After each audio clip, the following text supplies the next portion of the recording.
Biology को मवाद के लिहाज से काफ़ी मुश्किल सब्जेक्ट माना जाता है क्योंकि इसमें बहुत सारी मालूमात होती है जो कि हमें पढ़नी होती है और याद रखनी होती है। लेकिन अच्छी खबर ये है कि आप बायोलॉजी जैसे सब्जेक्ट को भी आसानी के साथ पास कर सकते हैं। इस वीडियो में मैं 4 याददाश्त की टेक्निक्स शेयर करूंगी जिनके ज़रिए आप बायोलॉजी की सारी डेफिनेशंस, कॉन्सेप्ट्स और प्रोसेसेस आसानी के साथ याद कर पाएंगे। और इसके अलावा कुछ टिप्स भी दूंगी जिनके ज़रिए आप अपने पेपर में कुछ एक्स्ट्रा मार्क्स हासिल कर सकते हैं। अगर आप नए हैं तो मैं हूं Emma Alam, world memory champion, world speed reading champion, world mind mapping champion junior category में, और इसके अलावा मैंने 2 गिनीज वर्ल्ड रिकॉर्ड्स भी हासिल किए हैं। और यहाँ यूट्यूब पर मैं मौसर और मुफीद टिप्स शेयर करती हूँ याददाश्त, तेज़ी से पढ़ने के ऊपर और सीखने के ऊपर। तो अगर आपको इस वीडियो से फ़ायदा हो तो इसे लाइक और सब्सक्राइब करना मत भूलिएगा। सबसे पहले ये तो बहुत आसान है हमारे लिए कि हम अपने आंसर से पेजेस के ऊपर पेजेस भरते जाएं, लेकिन उन पेजेस में आपको अहम तफसीलात मेंशन करना बहुत ज़रूरी है। और ये भी बहुत ज़रूरी है कि वो आप वाज़े अल्फाज में लिखें ताकि आपका जो एग्ज़ामिनर है वो समझ सके कि आप क्या कहना चाह रहे हैं। एग्ज़ामिनर्स जो हमारा एग्ज़ाम चेक करते हैं वो बोलते हैं कि ज़्यादातर स्टूडेंट्स को कॉन्सेप्ट्स की समझ होती है, लेकिन वो मार्क्स इसलिए मिस कर जाते हैं क्योंकि उन्होंने वो तफसीलात अपनी आसान अल्फाज में या साफ अल्फाज में नहीं लिखे हुए होते, जिनकी वजह से उनके मार्क्स कट जाते हैं। तो इसके लिए एक आसान चीज़ आप ये कर सकते हैं कि आप ये मान लें कि एग्ज़ामिनर जो आपका पेपर चेक करेगा उससे बायोलॉजी के बारे में कोई मालूमात नहीं है। तो इसलिए जो भी बात आपको जाहिर लग रही है या सिंपल भी लग रही है वो भी आप अपने आंसर में मेंशन करें। मिसाल के तौर पे अगर आपका सवाल है सेल स्ट्रक्चर के बारे में, तो फिर उस एसे में आपको सेल स्ट्रक्चर के हवाले से जितनी भी डेफिनेशंस, प्रोसेसेस और कॉन्सेप्ट्स पता हैं या जो भी जुड़ी हुई हैं उसके साथ, वो आप अपने आंसर में लिखें। और ऐसा करने से आपके मार्क्स बढ़ेंगे ताकि आपको टॉप ग्रेड का आंसर मिल सके। मैं इस चैनल पर काफ़ी बात करती हूँ माइंड मैप्स के बारे में, और वो सिर्फ इसलिए क्योंकि माइंड मैप से मुझे अपने इम्तिहानात में बहुत फ़ायदा हुआ है, क्योंकि इनके ज़रिए मैं अपने एग्ज़ाम्स आसानी के साथ पास कर पाई थी। स्पेसिफ़िकली वो सब्जेक्ट्स जो बायोलॉजी की तरह जिनमें मालूमात बहुत ज़्यादा होती है। माइंड मैप्स आपकी याददाश्त को 3 गुना ज़्यादा बढ़ा देती है, क्योंकि माइंड मैप्स में हम रंग और तस्वीर की ताकत इस्तेमाल करते हैं जो कि आपको किसी भी मालूमात को बेहतर तरीके से याद करने में मदद देते हैं। तो आइए हम बायोलॉजी की कुछ डेफिनेशंस याद करते हैं एक माइंड मैप के ज़रिए।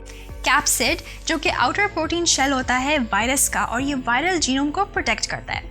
फिर सेल सरफेस मेम्ब्रेन, ये एक फॉस्फोलिपिड बी लेयर होती है जिसके इर्द गिर्द प्रोटीन्स होते हैं, और ये जो होता है ये हमें प्लांट्स, एल्गल और फंगल सेल्स के गिर्द मिलता है। फिर है सेल वॉल, ये एक परमिएबल लेयर है जो कि पॉलीसैकेराइड से बनी हुई होती है, और ये भी हमें प्लांट्स, एल्गल और फंगल सेल्स के गिर्द मिलता है। माइंड मैप बनाने के लिए हम अपनी डेफिनेशंस में से अहम अल्फाज चुनेंगे और फिर उन्हें हम अपने माइंड मैप पर डालेंगे। लेकिन माइंड मैप का सबसे पहला स्टेप है सेंट्रल इमेज बनाना, क्योंकि माइंड मैप्स हमेशा बीच में से शुरू होते हैं। जस्ट लाइक हमारे दिमाग का एक न्यूरॉन भी बीच में से शुरू होता है। तो हम ये सेंट्रल इमेज लेंगे बायोलॉजी के लिए, और फिर इसमें से एक मेन ब्रांच निकालेंगे सेल स्ट्रक्चर यानी हमारे टॉपिक के लिए, और फिर इसकी सब ब्रांचेस पर हमारी डेफिनेशंस जाएंगे। कैप्सिड जो कि आउटर प्रोटीन शेल होता है वायरस का, और ये वायरल जीनोम को प्रोटेक्ट करता है। फिर सेल सरफेस मेम्ब्रेन, ये एक फॉस्फोलिपिड बी लेयर होती है जिसके इर्द गिर्द प्रोटीन्स होते हैं, और ये जो होता है ये हमें प्लांट्स, एल्गल और फंगल सेल्स के गिर्द मिलता है। फिर है सेल वॉल, ये एक परमिएबल लेयर है जो कि पॉलीसैकेराइड से बनी हुई होती है, और ये भी हमें प्लांट्स, एल्गल और फंगल सेल्स के गिर्द मिलता है। आइए अब एक छोटी सी मज़ाहिया वीडियो देखते हैं। इसमें अपने आप को पूरी तरह शामिल कर लीजिएगा और अपनी 5 हवास के साथ इसे देखिएगा। एक बड़ा सा न्यूक्लियर बॉम्ब गिरता है आसमान से, और वो गिर जाता है समंदर की लहरों के ऊपर यानी ओशन टाइड्स के ऊपर। इसकी वजह से एक धमाका हो जाता है, और इस धमाके की वजह से बहुत सारी गैस समंदर में से उठ जाती है और आपकी पैंट्स में जाके जज्ब हो जाती है। आप जब गौर से देखते हैं तो आपकी पैंट्स पर दरअसल शक्कर भरी हुई होती है, और इस गैस की वजह से आपकी पैंट्स बिल्कुल पिघल जाती हैं और एसिड में तब्दील हो जाती हैं। आइए अब इस कहानी को दोहराने की कोशिश करते हैं। तो आसमान से क्या गिरा था? एक न्यूक्लियर बॉम्ब, और वो किस चीज़ पर आके गिरा था? ओशन टाइड्स के ऊपर। और फिर उस धमाके से क्या बाहर निकला था? बहुत सारी गैस। और वो गैस किधर गई थी? आपकी पैंट्स में। और आपकी पैंट्स के अंदर क्या भरा हुआ था? शक्कर यानी शुगर। और फिर उस गैस की वजह से पैंट्स को क्या हुआ? वो पिघल गई एसिड में। ऑसम! आपने अभी अभी ये याद किया है कि न्यूक्लियोटाइड्स किन 3 चीज़ों से बने हुए होते हैं। ये 3 कंपोनेंट से बने हुए होते हैं और वो हैं नाइट्रोजनस गैस, पेंटोस शुगर और फॉस्फेट ग्रुप। तो हमने क्या किया कि हमने इसमें से हर अल्फाज को एक तस्वीर में बदल दिया और फिर उन तस्वीर को एक कहानी के जरिए जोड़ दिया। तो जो आप अपनी कहानी में जाएंगे तो जो बॉम्ब ऊपर से गिरा था, न्यूक्लियर बॉम्ब, उससे आपको न्यूक्लियो याद आएगा। फिर वो जिन ओशन टाइड्स के ऊपर गिरा था उससे आपको टाइड्स याद आएगा, यानी न्यूक्लियोटाइड्स। फिर उसमें से जो गैस बाहर आई थी उससे आपको नाइट्रोजनस गैस याद आएगी। फिर वो गैस जो आपकी पैंट्स में जाकर जज्ब हो गई और आपकी पैंट्स में शुगर भरी हुई थी, तो इससे आपको पेंटोस शुगर याद आएगा। और फिर आखिर में जब वो एसिड में पिघल गया तो इससे आपको फॉस्फेट ग्रुप याद आएगा, क्योंकि फॉस्फेट ग्रुप एक किस्म का एसिड होता है। अब हम कुछ याददाश्त के टूल्स के ज़रिए कुछ बायोलॉजी के कॉन्सेप्ट्स याद करते हैं। एक मुतवाज़न खुराक के जो 6 फूड ग्रुप्स होते हैं वो कौन से होते हैं? वो होते हैं carbohydrates, lipids, proteins, minerals, vitamins, dietary fibre और वाटर।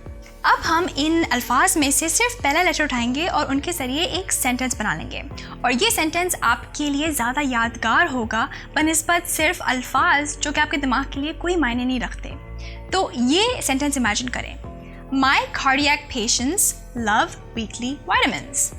अब इस सेंटेंस के हर अल्फाज का जो पहला लेटर है उससे आपको वो मालूमात याद आ जाएगी जो आपको अपने एग्ज़ाम में ज़रूरी है या उसकी ज़रूरत है आपको। तो जैसे M जो है माई में, उससे आपको मिनरल्स याद आ जाएंगे। फिर जो हमारा नेक्स्ट अल्फाज है कार्डियक, उसके C से आपको कार्बोहाइड्रेट्स याद आ जाएंगे, और ऐसे बाकी जो फर्स्ट लेटर्स हैं उससे आपको अपनी मालूमात याद आसानी के साथ आ जाएगी। अब हम एक और मेमोरी डिवाइस इस्तेमाल करते हैं जिसको एक्रोनिम कहते हैं, और इसके ज़रिए हम एक विटामिन C डिफिशिएंसी जिसका नाम स्कर्वी है उसके कॉमन सिम्टम्स याद करते हैं। तो इसको याद करने के लिए आपको सिर्फ ये अल्फाज दिमाग में रखना है, सीट। अब सीट का हर लेटर आपको कॉमन सिम्टम का याद दिलाएगा। सो S से स्पॉन्टेनियस ब्लीडिंग, E से एग्जॉस्शन, A से अनीमिया और T से टूथ लॉस। अब आपको ये याद कैसे आएगा कि स्कर्वी के सिम्टम्स के लिए आपने सीट रखा था? आप बस ये करेंगे कि आप स्कर्वी और सीट के बीच में एक लिंक या एसोसिएशन बना लेंगे अपने दिमाग के लिए। तो तसव्वुर करें कि एक कर्वी सा स्नेक एक सीट के ऊपर बैठा हुआ है। अब जब आप स्कर्वी का अल्फाज देखेंगे तो आपको फ़ौरन याद आएगा कि ओह, मैंने इसके लिए तस्वीर ली थी एक कर्वी स्नेक की जो कि एक सीट पर बैठा हुआ था, और फिर उस सीट अल्फाज का हर लेटर आपको कॉमन सिम्टम का याद दिलाएगा। जो टेक्निक्स मैंने अभी अभी आपसे शेयर की हैं वो आपको किसी भी एग्ज़ाम को पास करने में बहुत मदद देंगी। और अगर आपको इस वीडियो से फ़ायदा हो तो आप ये वीडियो भी देख सकते हैं जिसमें मैंने लास्ट मिनट टिप्स शेयर की हैं आपके एग्ज़ाम के लिए, जिसके ज़रिए आप कुछ टाइम में अपने एग्ज़ाम को फिर भी एस कर सकते हैं। और अगले हफ्ते तक be happy and be joyful.